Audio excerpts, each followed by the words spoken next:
Hi friends, இன்றைக்கி நம்ம என்ன பண்ண போகிறோன்னா இந்த சம்மருக்கு ஏற்ற கம்மங்கூழ் தான் பண்ண போகிறோம். வாங்க எப்படி பண்ணலான்னு பார்க்கலாம். ஃபஸ்ட்டு நான் ஒரு டம்ளர் கம்பு எடுத்து அதை நல்லா தண்ணியில் அலசிக்கிறேன். ஸோ அலசினதுக்கப்புறம் ஒரு 10 to 15 மினிட்ஸ் நல்லா ஊற வச்சுக்கோங்க தண்ணியில். ஊறினதுக்கப்புறம் இந்த மாதிரி மிக்சியில் வந்து அரைக்குறையாக அரைக்கணும். ஃபுல்லாக அரைச்சிடாதீங்க, அப்போ டேஸ்ட் வராது. ஸோ இந்த மாதிரி 1-2 அரைச்சிக்கோங்க. ஸோ அரைச்சதுக்கப்புறம் குக்கரில் வச்சுட்டு அதோட நான் 1 டம்ளர் கம்பு எடுத்தேன். அதுக்கு 5 டம்ளர் தண்ணி வந்து நான் ஆட் பண்ணிக்கிறேன். ஸோ 5 டம்ளர் தண்ணி ஊற்றுனதுக்கப்புறம் நல்லா கிண்டிக்கிட்டே இருங்க. ஏன்னா இது வந்து சீக்கிரமாகவே நம்மளுக்கு வந்து அடிப்பிடிக்க ஆரம்பிக்கும். ஸோ அதனால் நல்லா இந்த ஏதாச்சும் மத்து அந்த மாதிரி வச்சுட்டு நல்லா கிண்டிக்கிட்டே இருங்க.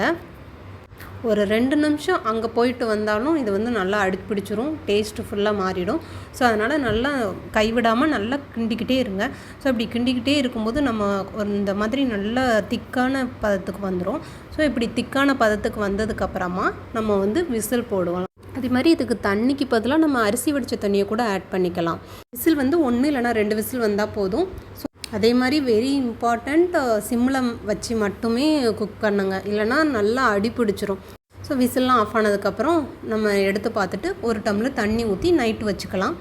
காலையில் நமக்கு தேவையான அளவு அதிலருந்து எடுத்து அதில் வந்து நமக்கு வந்து எந்த அளவுக்கு தண்ணி வேணுமோ நல்லா பிசைஞ்சு விட்டுக்கோங்க.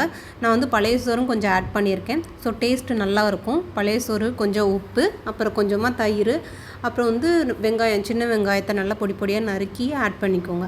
ஸோ எல்லாம் போட்டு எல்லாத்தையும் கொஞ்சம் தேவையான அளவுக்கு தண்ணியை ஊற்றி கரைச்சி நல்லா கரைச்சி சாப்பிட்டு, அதே மாதிரி வயிறும் ரொம்பவே ஃபுல்லாக இருக்கும். இந்த சம்மருக்கு ஏற்ற கம்மங்கூழ் கண்டிப்பாக ட்ரை பண்ணி பாருங்கள். தேங்க்யூ.